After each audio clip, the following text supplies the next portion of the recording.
Chapter 1930, For the Ao Family 1. Odibio's body changed again, and as he chanted the spell, he turned into a strange creature with a cockroach head, a human body, and the genitals of a bee. The hill in the distance slowly rose up, revealing a huge bloody face. It was hideous and ferocious, with half of its face being a bloody skull and the other half filled with death. The immortal evil baby was bombarded by the god of death of love. Even though it had an immortal body, its injuries could not be healed in a short period of time. Just like this, Mammon is at its weakest state, and this is also when they are at their weakest. But even so, ordinary bishop-level aliens would find it difficult to compete with it. But Odibio is not. As I said, in this operation, if there is anyone who can completely fight against the Lord of the Ghostly Movement alone and seal it, Odibio is definitely one of them. Because the Ao family has the innate ability to seal the dark territory. Buzz, buzz, buzz. Odibio flapped his bee wings and flew into the air. He shook the bone scepter with both hands and began to chant a long and harsh spell. His movements were like a jade rabbit pounding medicine, swaying in the air, while a large amount of black air emerged from his mouth and tail, spreading out. Then the black mist turned into long talisman chains, shooting towards the undead evil baby from all directions. The undead evil baby had no awareness of dodging attacks, but faced with those black spell chains, it felt extremely disgusted and suddenly reached out to grab them. When the huge gray arm touched the spell chains, the chains wrapped around it and completely locked its arms. Then other spell chains followed quickly, like a thorn in the flesh. Wah-la-la. The sound of chains rang out everywhere, and soon they wrapped around the body of the undead evil baby, then tightened like a python. Wow! The undead evil baby held angrily and began to tear with all its might. But the harder it tore, the tighter the chains became, making it impossible to break them. Seeing this, Ao de Biao sneered and said, "It's useless. Over the long years, my Ao family has used the blood of countless clansmen and enemies to sacrifice to obtain the power of the curse. It is not so easy to break through." The wails of the undead evil babies became even louder, causing blood to flow from the ears of many members of the Ao clan, and their eardrums were ruptured. Odibio ignored all that and just kept chanting the spell, using the power of witchcraft to seal the undead evil baby. The other members of the Ao family were not idle either. The tribesmen, led by the three heroes of the Ao family, cleared all obstacles for the main battlefield where Odibio was stationed. Those little ghost walkers were inspired by the undead evil baby and rushed over like crazy to attack Odibio. But the people of the Ao clan are not just there to eat and do nothing. Ao Songtian soared into the sky, and huge wings grew out from his back with a bang. He turned into a huge vulture. When he spread his wings, he summoned a strong wind, which blew away all the little ghosts around him. Ao Daichi is a person with enhanced abilities. His body grew from the earth, and eventually grew to hundreds of meters high, like a black skyscraper. His method of dealing with those little devils was very simple and crude, just stepping on them with his big feet. Ao Guanhai is a user with plant-related abilities. He buried his feet in the swamp, and the dark green venom could not hurt him. His body quickly turned brown, and his trunk turned into a tree trunk. It then absorbed power from the earth and became thicker and taller. Finally, he grew a baobab tree hundreds of meters high. As the tree of life in Africa, the fruits it produces can provide strength to its own people. Drawing strength from the earth, it grows fruit, which then falls on the bodies of the Ao clan members. Immediately, the strength, vitality, and spirit of these tribesmen increased many times. The tribesmen armed with spears, bows, and arrows immediately gained the ability to fight the little ghosts. The three giants led their people to fight against the little ghosts, just like their ancestors. The imps do not have as strong individual combat capabilities as the crow soldiers, but they are huge in number, have thick skin and flesh, and are extremely difficult to kill. But the people of the Ao clan were united. As long as clan leader Ao de Biao could seal the undead evil infant, these little ghosts would flee in fear because they had no leader to lead them. They are twisted, evil, cowardly, and insidious, and are the lowest of all the ghost walkers. Odio and the immortal evil baby are still confronting each other there. It is not an easy task to seal this powerful phantom territory. He must rely on the powerful faith of the AO family to activate his abilities, which is also extremely mentally taxing for him. The undead evil baby's fighting style is simple and crude, just like a bad child, struggling and wailing. It opened its mouth wide, releasing a terrifying energy wave, and rushed towards Odio. An energy wave with a destructive aura instantly arrived in front of Odio. Odio waved the bone scepter, and a sky full of shaman spells swirled and intertwined in front of him, forming a supernatural shield to resist the impact of the undead evil baby. Boom! There was a violent explosion. The impact intensity of the energy wave was beyond Odio's imagination, and he was knocked away violently. His face turned red, and a trickle of blood flowed from the corner of his mouth.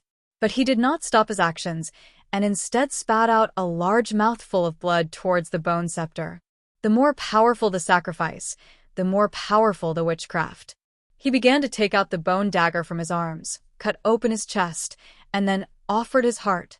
Blood flowed down his chest, and his internal organs were taken out as if they were not his, and then squeezed hard. An expression of pain was twisted on his face. Only such a sacrifice could receive the blessing of the highest level of power of faith. The power of the sealing chains became even stronger. The dim black light enveloped the undead evil baby. The chains were wrapped around the undead evil baby's body layer by layer, trying to seal it completely in this place. Although doing so would not kill it, and the duration of the seal could not be determined with certainty, Odio was absolutely certain that it would not pose any threat to the human coalition in the following period of time. Because they have more important tasks to do next. Seal Mammon and completely put an end to the threat posed by the Devil's Eye for endless years. However, at that time, Odio will also offer the most precious sacrifice of their AO family. His own life, and the lives of all the AO clan members who came here with him. Hua la la. The sealing chain was tightening, and the body of the huge undead evil baby was almost completely entangled. It won't be long before Odibio's sealing ceremony will be completed. Wow, wow. The undead evil baby let out an angry howl, but no matter how hard it struggled, it could not break free from the sealing chains that bound it. Chapter 1935 The AO Family 2. Once sealed, the undead evil baby will fall into a deep sleep for a very long time. A lot of blood flowed out of Odibio's mouth, and the sealing technique required the sacrifice of his own vitality. He decided to make one final ruthless move and completely seal the immortal evil baby. So he raised the bone scepter backwards, pointed the sharp tip of the scepter at his left eye, and stabbed it with all his strength. The extreme pain made his body tremble, and he almost fainted. But this painful sacrifice also makes the power of the sealing chain even stronger. The black light flickered like the breath of an ancient god, and the chain suddenly tightened, completely trapping the undead infant and turning it into a huge black sphere. Finally done. Odio was like a dead man at this moment, and this kind of sealing technique consumed an extremely huge amount of his energy. However, at this moment, a strong sense of crisis of death enveloped his broken body. Odio suddenly raised his head, and a black beam of light appeared silently from behind him, sweeping across his neck when he was weakest and distracted. His head flew high up and spun in the air. Odibio's eyes were full of astonishment. He had not expected that after he successfully sealed the immortal evil baby, there would still be enemies in secret who could take his life. In the last moment of his life, he saw the shadow in the dark. He appeared silently, as if emerging from the void. A look of ridicule, mockery, and amazement looked at him. I never thought that this primitive, beast-like race really had the ability to seal those undead monsters. It's just a pity that your death is inevitable. The death of all of you is also inevitable. Jeang E stepped into the tavern. The lights were dim, and the windows of the pub were opaque, so it was as dark inside as at night. Only through the light from the candlesticks on the tables could one vaguely see some strange figures. It's a big place with big people in it. The guest closest to Jeang E was wearing a golden armor stained with blood, and the golden light was no longer dazzling, but his body was as tall as a small mountain. Even when sitting, he was nearly twice as tall as Jeang E. Jeang E made a preliminary estimate and estimated that he was about 15 to 27 meters tall. Jeang Yi's eyes sank slightly, and he saw the tail extending from behind him, which was thick and powerful, covered with tiny gray scales. Odio was sitting in an inconspicuous corner. He seemed not to notice Jeang Yi's arrival. He still kept his head down and drank the wine in the glass. There were a total of 10 guests in the tavern, with huge differences in height, weight, and even appearance. Some of them didn't even look like humans at all. Jeang E was not panicked. Within 4 seconds, he would be able to notice anyone who wanted to attack him. Unless, just like before, someone could attack his brain while he was defenseless, causing him to become mentally confused and unable to concentrate on activating his abilities. Jeang E walked on the old wooden floor, which made a creaking sound. He continued to move forward. There was no bartender at the bar, and there were some unknown drinks at the back. Faintly, Jeang E heard someone whispering. He raised his head and looked forward. The space inside the tavern was very long, like a huge and narrow church. A nun-like woman wearing a black robe stood in front of the altar, praying devoutly. Jeang E narrowed his eyes and looked towards the platform. No statues of gods or anything like that were seen. There was just a huge black magic eye carved on the wall. When he saw it, Jeang E knew he had come to the right place. There was also such a magic eye tattoo on his left chest near his heart. At this moment, it seemed to be burning, giving Jeang E a burning and stinging sensation. Jeang E pressed his right hand on his left chest. This pain could not be cured by medicine because it was something like a curse. The chanting sound in his ears became louder and louder. No, the sound was not just lingering in Jeang Yi's ears, but going directly into his brain. The entire tavern was filled with the sound, coming from all directions, like the sharpest steel needles piercing directly into Jeang Yi's mind. Stepping into this tavern, you step into an endless abyss. The devil's whispers spread in the darkness. The dim lights flickered like ghost lights. Once you step into this place, your soul will be confused. Human beings, you poor creatures drawn by desire. In this tavern, I lost all my whereabouts.